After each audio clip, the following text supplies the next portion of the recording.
Имало някога едно дълго време, което сега си е отишло, но скоро пак ще дойде. Време на бяло небе, бял сняг, когато всички точици в далечината са хора, кучета или мечки. Тук не вирее нищо. Вият жестоки ветрове и хората носят шуби и мамлеки, бутуши.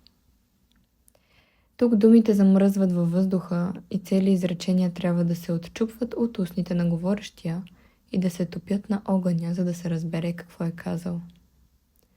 Тук хората живеят в буйната бяла коса на старата Ануук, старата баба, старата магиосница, която е самата земя. И в тази земя живял един мъж, толкова самотен, че през годините сълзите издълбали дълбоки бразди в скулите му. Той опитвал да се усмихва и да е щастлив.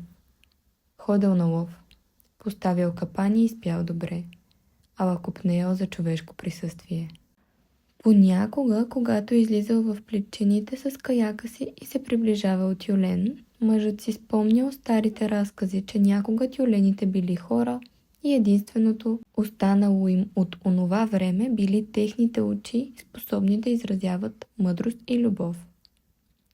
И понякога самотата го изпълвала с толкова силна мъка, че по покритото му с дълбоки бръчки лице потичали сълзи. Една вечер ловувал до късно, но не хващал нищо. Когато луната изгреяла в небето и плаващите ледени блокове заблещукали, той спрял до голяма петниста скала в морето и внезапно му се сторил, че забелязва грациозно движение. Мъжът бавно загребал с веслото и видял на върха на огромната скала няколко жени, които танцували голи, както майка ги е родила.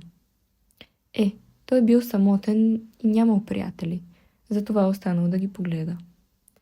Жените били като създания от лунно мляко и по кожата им изкрели сребристи петънца, като по тялото на сьомга на пролет, и краката и ръцете им били дълги и изящни. Били толкова красиви, че мъжът смаяно седял в лодката си, докато вълните го приближавали към скалата. Прелесните жени се смеели. Поне му се струвало. А може би се смеяла водата, която се плискала в камъните. Той бил объркан, поразен. Ала самотата, която преди тежала на гърдите му като мокра кожа, сега била изчезнала и почти без да се замисля, той скочил на скалата и откраднал една от тюленовите кожи, които лежали там. Скрил се зад една издатина и напъхал кожата под своя кутнуго, шубата си. Скоро една от жените извикала с най-прекрасния глас, който бил чувал. Като китове, пеещи призори. Или не, може би като новородените вълчета, търкалящи се на пролет. Или не, не, нещо по-приятно.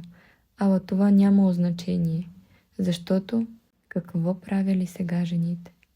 Те обличали тюленовите си кожи и една по една се хвърляли в морето, като викали и весело се плискали. Освен една. Най-високата от тях навсякъде търсила тюленовата си кожа, но не могла да я намери. Мъжът се надигнал иззад скалата и смутено я помолил. Стани, моя жена. Аз съм много самотен. О, не мога да ти стана жена, отвърнала девойката, защото съм от другите, от онези, които живеят под морето. Стани, моя жена, повторил той. След няколко лета ще ти върна кожата и тогава ще решиш дали да останеш или да си тръгнеш. Ще дойда с теб. Неохотно отстъпила накрая девойката. И след 7 лета ще реша. След време им се родило дете, което нарекли Орук. И детето било пъргаво, макар и пълничко. През зимата майка му разказвала приказки за съществата, които живеели под морето, докато баща му режел мече или вълче месо. Когато слагала Орук да си легне, майка му показвала през дупката за дима на тавана облаците, но вместо да ги оприличава с гарвани, мечки и вълци, тя му разказвала за моржове, китове, тюлени и сьомга, защото това били животните, които познавала. Ала времето летяло и плътта й започвала да вехне. Отначало се белела, после се напукала. Кожата на клепачите и косата й опадали. станала на улак, съвсем бледа. Тялото й се стопявало, зрението й ден след ден все повече отслабвало и трябвало да протяга ръка напред, за да опипва пътя си. Една нощ Урук се събудил от силен вик и седнал на кожите. Баща му ревял като мечка и се карал на майка му. Тя плачела с глас като сребърен пръстен, звънтящ върху камък. Преди 7 години ти скри тюленовата ми кожа. Сега идва 8-та зима. Искам да ми върнеш онова, от което съм създадена. Ако ти я дам, жено, ти ще ме напуснеш, отвърнал мъжът. Не знам какво ще направя. Знам само, че трябва да получа онова, което е мое. И ще ме оставиш без жена, а момчето без майка. Ти си лоша. С тези думи мъжът гневно отметнал кожата на вратата и изчезнал в нощта. Момчето много обичало майка си. То се страхувало, че ще я загуби и заплакало. Накрая заспало. Само за да се събуди отново от воя на вятъра. Странен вятър, който сякаш го зовял. Урук, урук. Детето изпълзяло от леглото толкова припряно, че облякло шубата си наопаки и муклуките си само до половината. После се втурнало в звездната нощ. Момчето дотичало до скалата, която се извисявала над морето, и там, далеч във ветровитото море, плувал огромен сребърен тюлен. Главата му била гигантска, мустаците му висели до гърдите, очите му били тъмножълти. Урук се спуснал по скалата и в подножието й се спънал в камък. Не, всъщност вързоп, който се изтърколил от една вдлъбнатина. Косата на Урук брулела лицето му като хиляди ледени юзди. Урук! Детето разгърнало вързопа. Това било тюленовата кожа на майка му. Урук я притиснал към лицето си и вдишал мириса на майка си. И тогава нейната душа го блъснала като внезапен летен вятър. Ох! Извикал от болка и радост той. Отново вдигнал кожата към лицето си и душата пак минала през неговата. Ох! Изпъшкал Урук, защото го изпълнила безкрайната обич на майка му. И старият сребърен тюлен в далечината бавно потънал под водата. Момчето се изкатерило по скалата и се затичало към къщи. Тюленовата кожа полетяла след него. Майка му прегърнала Урук и кожата й затворила очи от благодарност, че и двамата са невредими. После облякла тюленовата си кожа. О, мамо, не! Заплакало момчето. Тя грабнала Урук под мишница и се втурнала към ревящото море. О, мамо, не ме изоставяй, ридаело то. Жената искала да остане при детето си.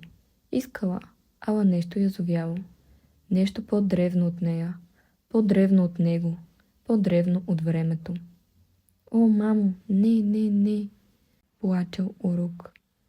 Тя го погледнала и очите й излъчвали огромна обич. Хванала лицето му в шепи и вдъхнала сладкия си дъх в дробовете му. Веднъж, дваш, триш. После, носейки го под мишница като скъпоценен товар, се хвърлила в морето и заплувала надълбоко. И двамата дишали под водата с лекота. Дълго плували, докато стигнали до подводната пещера на тюлените. Там имало всевъзможни създания, които ядели и пеели, танцували и приказвали. Там бил и големият сребърен тюлен, който повикал Урук от нощното море. Той прегърнал детето и го нарекал свой внук. Как беше там горе, дъще? Попитал дъщеря си старият сребърен тюлен. Тя извърнала очи и отвърнала. Нараних един човек. Човека, който даде всичко от себе си, за да ме има. Ала не мога да се върна при него, защото ще съм негова пленница. Ами момчето? Попитал баща й. Моят внук. Казал го толкова гордо, че гласът му прокънтял. Той трябва да се върне, татко. Не може да остане. Още не му е дошло времето да е тук с нас. И жената заплакала. Изтекли няколко дни и нощи, по-точно 7, през които косата и очите на тюленовата жена възвърнали блясъка си.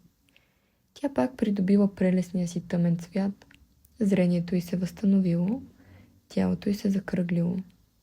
Ала дошло време момчето да се върне на сушата. Тази нощ старият тюлен и красивата му дъщеря заплували от двете страни на детето към горния свят. Те нежно избутали урук на каменистия бряг под лунната светлина. Аз винаги съм с теб, уверила го майка му. Само докосни онова, което съм докосвала. Моите пръчки за огън, моя ножа ми, моите каменни фигурки на видри и тюлени. И аз ще вдъхна в дробовете ти вятър, за да пееш своите песни. Старият сребърен тюлен и дъщеря му много пъти целунали момчето. Накрая се откъснали от него, отплували в морето, хвърлили последен поглед на урук и изчезнали под водата. И момчето, на което още не му било дошло времето, останало. След години урук пораснал и станал могъщ барабанчик, певец и разказвач на истории. Говорило се, че е така, защото като дете великите тюленови духове го отнесли в морето. Можете да го видите и днес в сивите мъгли на утринта. Завързал каяка си, коленичил на една скала, той сякаш говори на един женски тюлен, който често идва край брега. Въпреки че мнозина са се опитвали да хванат този тюлен, никой не е успявал. Наричат го Тангикак, свещената. И казват, че макар да е тюлен, очите му гледали като на човек, мъдро и нежно.